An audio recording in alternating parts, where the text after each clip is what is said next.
Welcome back to the Crawford Pirates pregame show. Crawford and Riesel in round 3 of the playoffs, 7 o'clock kickoff from Midway Panther Stadium in Hewitt. It's time for our pregame interview with Crawford Pirates head coach Greg Jacobs, sponsored by Hometown Construction and Design, which constructs custom-built homes from the design of the floor plan to the completed project.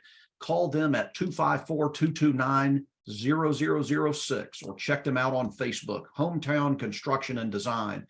Hey, Coach Jacobs, we were not surprised that Crawford beat Coleman last week, but I have to confess to you, I did not foresee the thorough whipping that you administered to a very good, very tough physical Coleman team that came in deservedly ranked 10th in the state.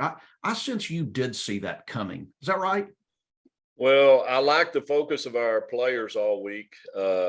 I thought they were very focused. I thought they realized the importance of this game, the size of this game, the opponent that they were about to face. And so going into the ball game, I thought they were very well focused. And the thing that really surprised me, I think, was how well we executed early on.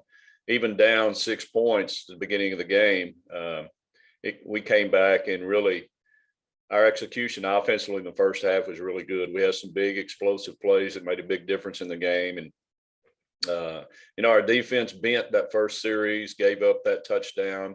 But from that point on, when you're talking about stepping up and performing, they played really well throughout the rest of the game.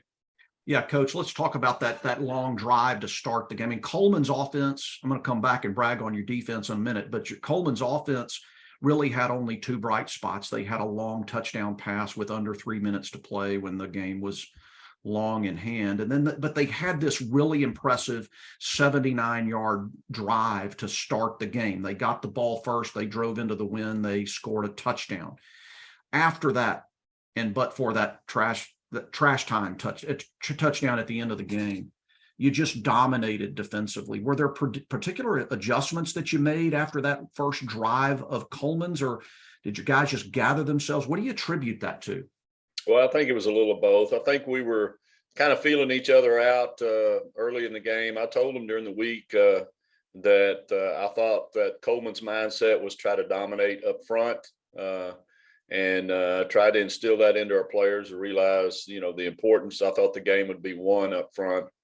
And, after that first drive, we were kind of feeling them out based on what we had seen on film and what we game planned. And, they got after us. And I think the kids realized after that first series, hey, I got to perform a whole lot harder. And so we really didn't tweak much from that point on defensively, just a little bit. But most of it was the effort they put into play from that point on. They just played a lot harder, a lot more physical. They weren't going to be denied the opportunity, I don't think, and boy, it showed throughout the game. Yeah, Coleman came in with this big, talented, athletic quarterback, Jaden Jackson. You hold him to 46 rushing yards on 17 carries. He only completed 3 passes on 15 attempts. You had the Borkowski score on defense. And when you took a 28-point lead into halftime, you come out in the third quarter and you hold Coleman we had Coleman for negative 19 offensive yards in the third quarter, just putting the game on ice. I don't really know what my question is, but just brag on some of your guys, because that was a superb defensive performance. Well, I thought it started with our defensive line up front. They probably played as well overall, those 3. I think Cade Bruce and Eli Abel and Laney Fisher, all 3 of them performed at a very high level throughout the game. Really pleased with the effort that Eli Abel played with. He ate up a lot of blocks up front. He did his job to create opportunities for others. I couldn't be more proud of the effort that he put into play. But it started there, I think, and that's probably what dictated the rest of the defensive effort we had was the performance they had up front. And then, of course, our linebacker play's been solid all year, and then our secondary play has been fairly solid too. So. Starting up front, I think they were the focal point defensively that made a big difference in that ball game. And they were going against a big offensive front that Coleman had there. Let's turn to the offense. Coach Luke Torbert, the senior. We're talking with Crawford Pirates head coach Greg Jacobs, headed toward a 7 o'clock kickoff. Crawford and Riesel in the third round of the playoffs. Hey, Coach Luke Torbert, the senior quarterback, he returned. He had a sensational night. He rushed for over 100 yards, threw a touchdown pass, had a long touchdown run of his own. On the opening possession of the offensive possession of the game, the very first offensive snap, you ran Torbert around left end on what looked like a completely designed quarterback keeper, and he goes for about 15 yards and a first down. And then on the third play of the opening drive, that was the long touchdown pass. Torbert hits Chambers out of the backfield. Here are my questions. Was that first play scripted to get Torbert, who's coming off of injury, involved from the get-go? And tell us about that pass to Chambers. That looked like something y'all may have seen on film and drew up, because it worked to perfection. Well, I thought our offensive staff did a wonderful job preparing for Coleman. They really spent a lot of time and effort game planning. I thought they schemed it very well.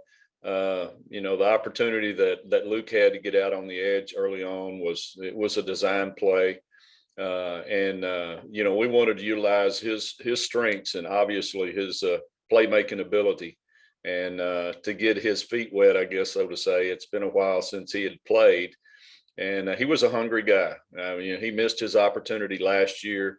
He missed 3 or 4 games this year, and then he has that opportunity to come back. He wasn't going to be denied that opportunity. He was going to perform at his highest level as he could, and I thought he played outstanding. But yeah, the pass play was, again, a design play based on what we'd seen on film, and we orchestrated that very well and utilized the opportunity we had and took advantage of it. It was a tremendous play. Sure was. Sure was. Hey, we're visiting with Crawford Pirates head coach Greg Jacobs.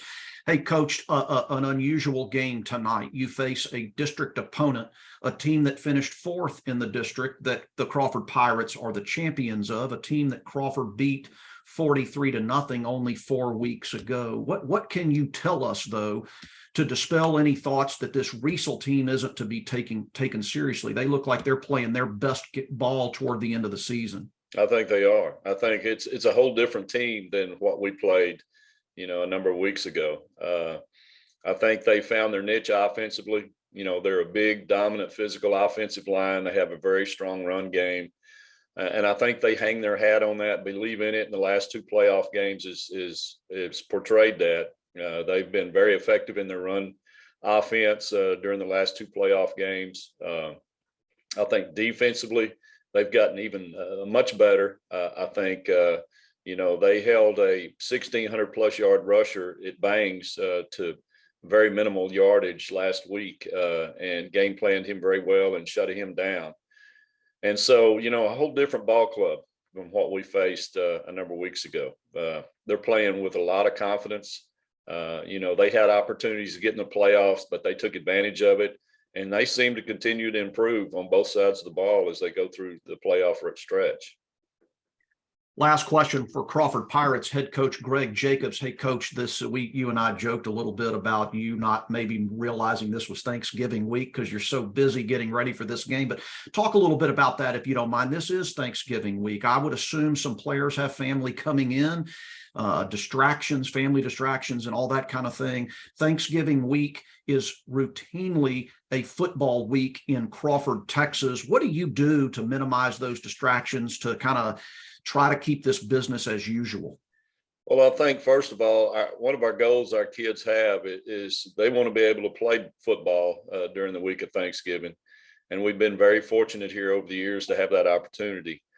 I think, I told them in our Saturday meeting that the week of Thanksgiving, there are more upsets in the playoffs during that time period than ever before, because teams tend to lose focus during that Thanksgiving week. And that's easy to do with the time off that you have and the other opportunities you have. You kind of lose focus. And so I think they're aware of that. I think they've really prioritized this week in their workouts. When they show up, they're ready to go. They're completely focused. We've had some adjustments in our time schedule due to rain and that sort of thing. We've had to move times around the middle of one of the week, and so they've made that adjustment and you know, they're ready to go. They're very focused, and I think they're committed to the cause, and that cause is try to be successful this Friday night. Hey, Coach Jacobs, thanks so much for your time and good luck Friday night. You've been listening to the coach's interview sponsored by Hometown Construction and Design. More of the Crawford Pirates pregame show and a 7:00 kickoff, round 3 of the playoffs. Crawford and Riesel coming up on Star 104.9 FM.